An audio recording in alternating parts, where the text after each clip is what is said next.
Hello and very warm welcome to Scaler Academy NET JRF. मेरा नाम है आशीष केसरवानी और आज हम बात करने वाले हैं वेस्टर्न पॉलिटिकल थॉट के अंदर बहुत ही इंपॉर्टेंट पॉलिटिकल फिलोसफर हेजल के बारे में। स्टार्ट करने से पहले आप लोग को चैनल को सब्सक्राइब करना और वीडियो को लाइक करना है।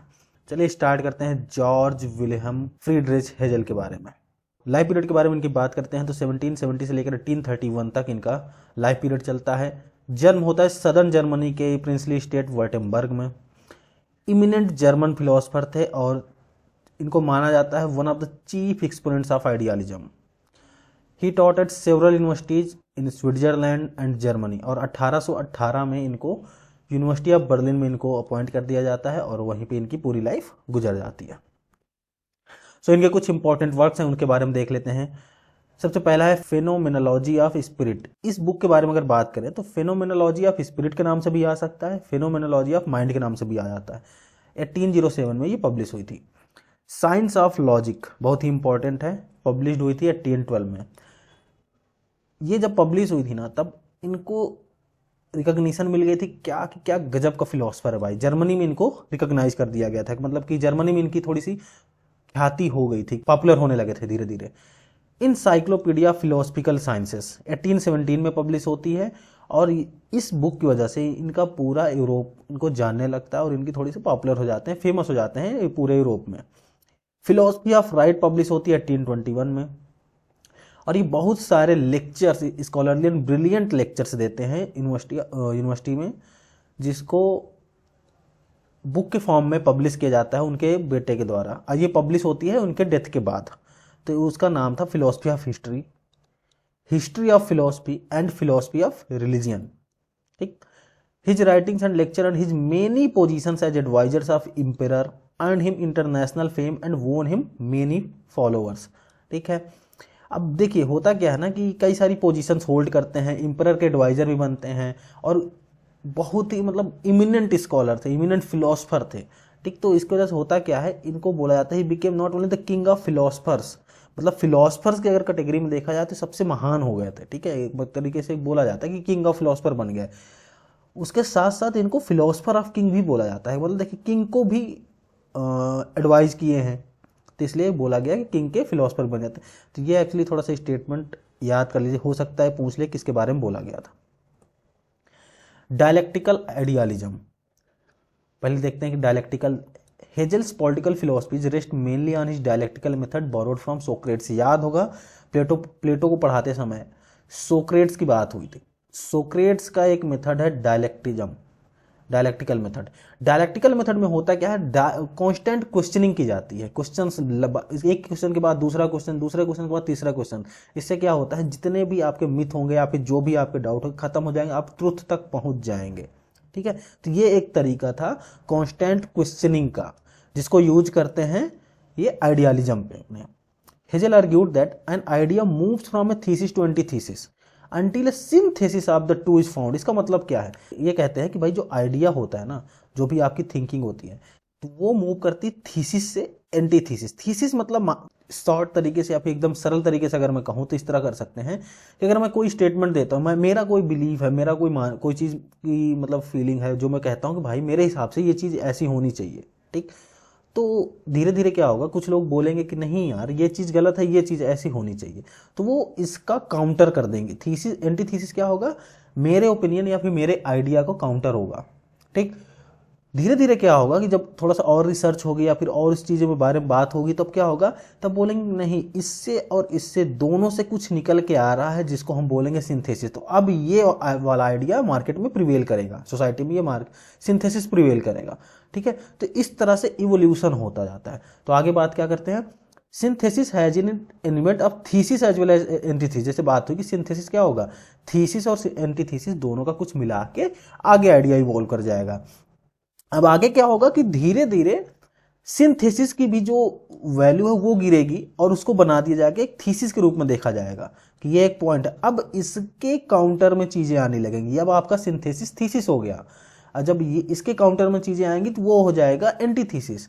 ठीक। अब फिर वो ये थीसिस, ये वाली थीसिस जो सिंथेसिस थी पहले और जो एंटीथीसिस बाद में आई, इन दोनों को मिला के फिर से एक सिंथेसिस बन जाएगा।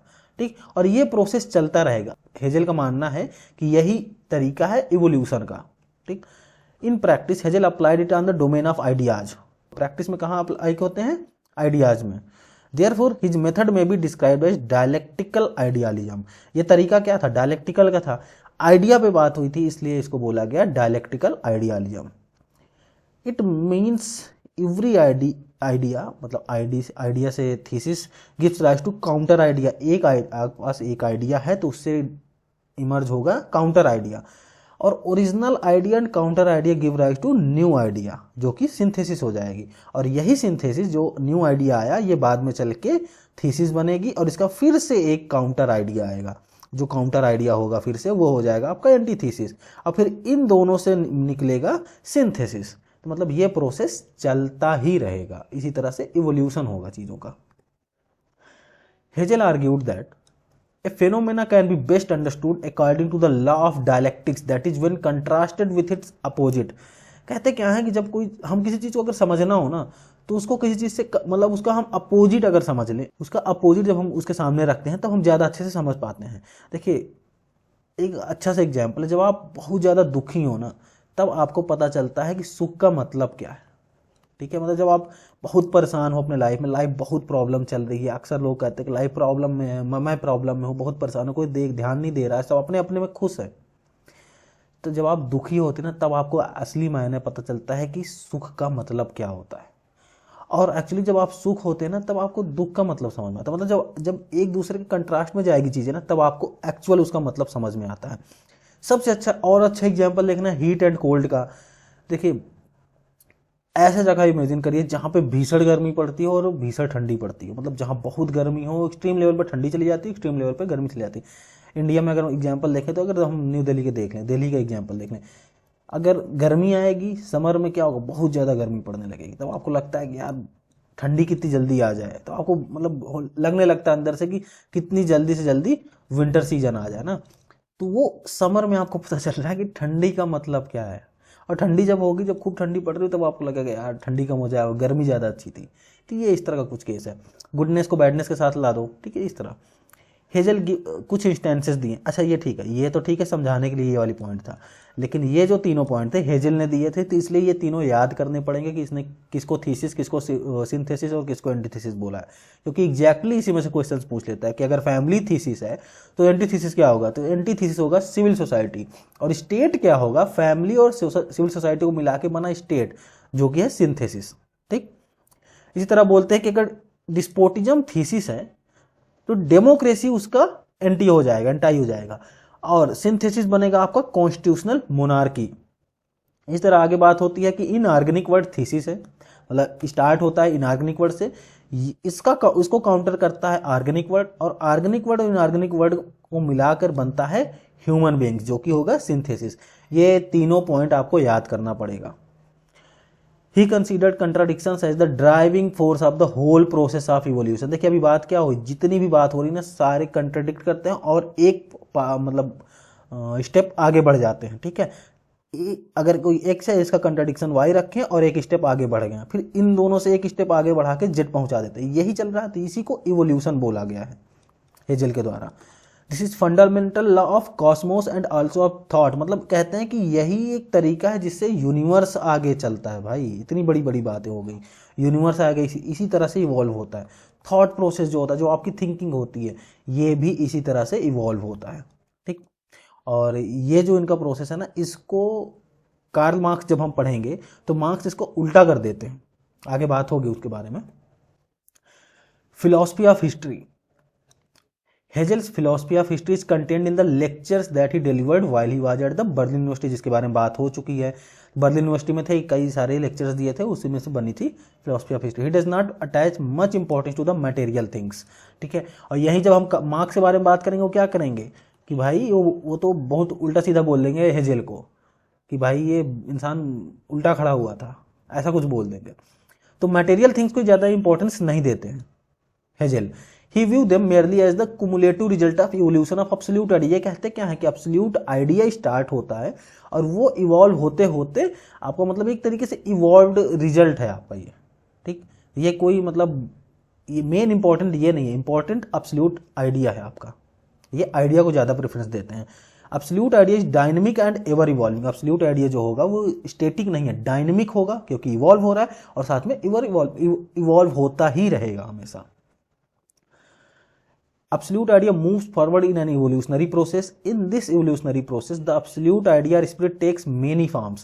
देखिए अभी जैसे बात हुई थी कि एक स्टेप के बाद दूसरा स्टेप आएगा और दूसरे स्टेप में वो दूसरा इवॉल्व होकर दूसरा चीज बन जाएगा, तो इसलिए कई फॉर्म्स लेगा। Discarding the earlier ones and getting newer ones, ठीक है।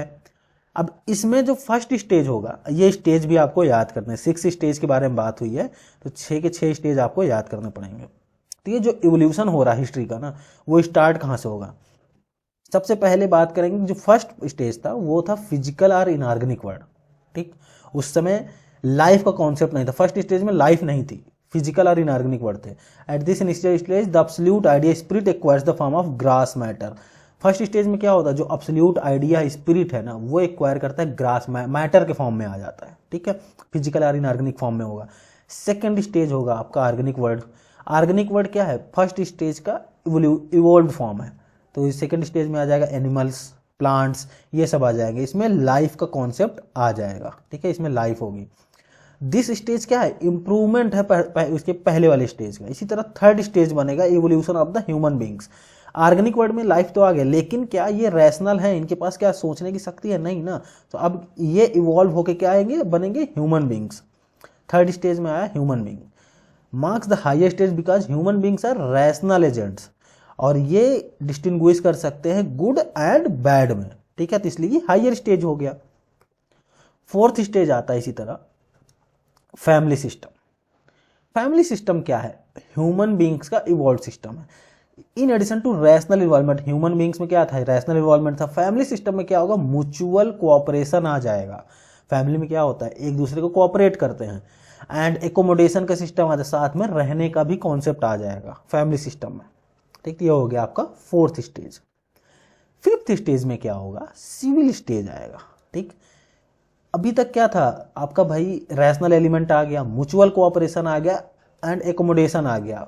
इस स्टेज में जुड़ जाएगा इकोनॉमिक इंटरडिपेंडेंस। अब लोग एक दूसरे से के ऊपर मतलब एक दूसरे से इंटरडिपेंडेंट हो जाएंगे कि आपके बिना हमारा काम नहीं चलेगा और वो किसी और से ऊपर डिपेंडेंट होंगे, मतलब इस तरह का कुछ कॉन्सेप्ट, कॉम्प्लेक्स इंटरडिपेंडेंस हो जाएगी। तो इस स्टेज को बोला गया civil stage.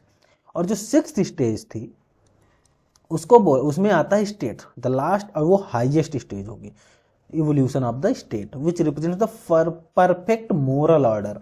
Perfect moral order कहाँ पे आ रहा है? सिक्स्थ स्टेज, जो कि है स्टेट पे, ठीक।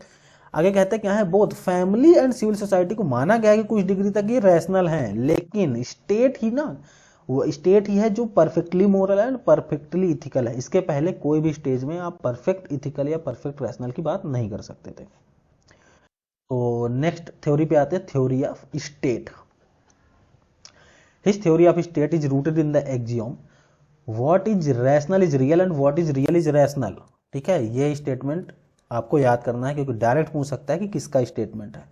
इसका मतलब क्या होता है कि जो भी एग्जिस्ट कर रहा है ना, वो रीजन के अकॉर्डिंग है, रीजन मतलब लॉजिक के अकॉर्डिंग है, ठीक है। And whatever is according to reason, और जो भी लॉजिक के अकॉर्डिंग है वो एग्जिस्ट करता है, ठीक है। दोनों मतलब उल्टा स्टेटमेंट दिया गया।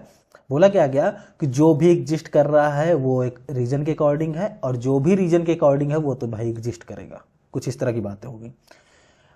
आगे क्या बोलते हैं? He consider the state as the march of God on अर्थ।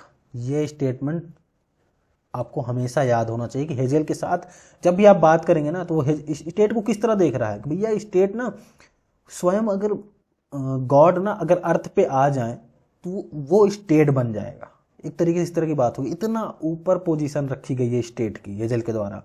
कहते हैं कि state is the march of God on earth are the ultimate embodiment of reason. ये वाली स्टेटमेंट आपको याद रखनी है।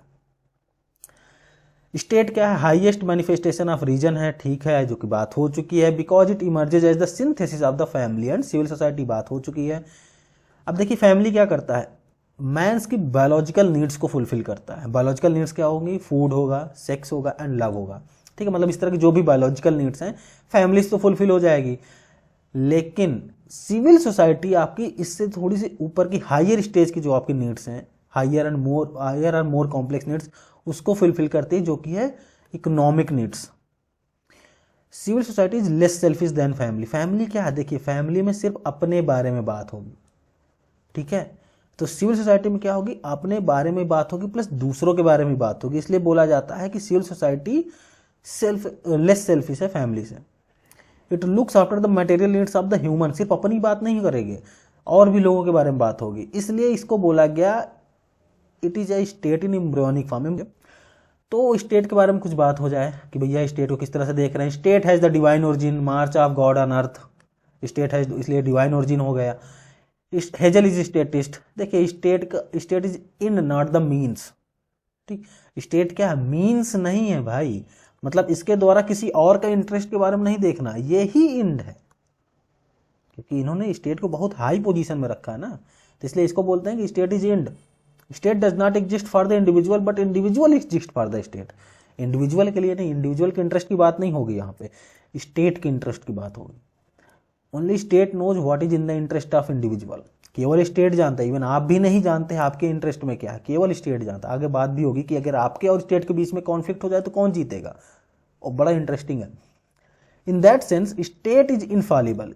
केवल स्टेट जानता है कि इंडिविजुअल के इंटरेस्ट में क्या है, तो इसलिए स्टेट इनफॉलिबल है, इसका पता नहीं हो सकता। It is also infallible because it is divine. Obvious सी बात है, जब कोई चीज डिवाइन होगी तो इनफॉलिबल कैसे हो सकती है, ठीक। Theory of freedom of individual. Only state knows what is in the interest of individual, और कोई जान ही नहीं रहा भाई इनके, तो इनके अलावा हम सब तो बेकार हैं। स्टेट इज ऑलवेज इनफॉलिबल, ठीक है, स्टेट इज डिवाइन, इन सब तीनों पॉइंट्स के बारे में बात हो चुकी है। Therefore, the individual have no right outside the state or against the state। देखिए जब स्टेट डिवाइन है, स्टेट इनफॉलिबल है, स्टेट को ही पता है सब चीज, तो क्या आपके पास कोई ऐसा राइट हो सकता है जो स्टेट से हटके हो? नहीं, पॉसिबल ही नहीं है ना, क्योंकि स्टेट को ही सब चीज पता है। स्टेट जो बोलेगा वही आप करेंगे। State itself is the fountain of the rights, मतलब जो भी आपके पास राइट्स है वो आके आया कहाँ आपके पास, स्टेट के द्वारा ही दिया गया आपको।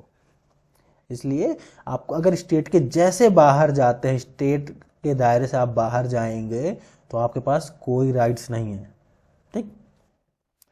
सो freedom of individual lies in the complete obedience of the laws of the state. तो फ्रीडम आपके पास कहां से मिलेगी, जब आप स्टेट के लॉज को ओबे करेंगे। Individual is free only if he identifies himself consciously with the laws of the state. अब देखिए यहां बात होती, अगर कॉन्फ्लिक्ट हो जाए स्टेट और इंडिविजुअल के बीच में, कौन जीतेगा?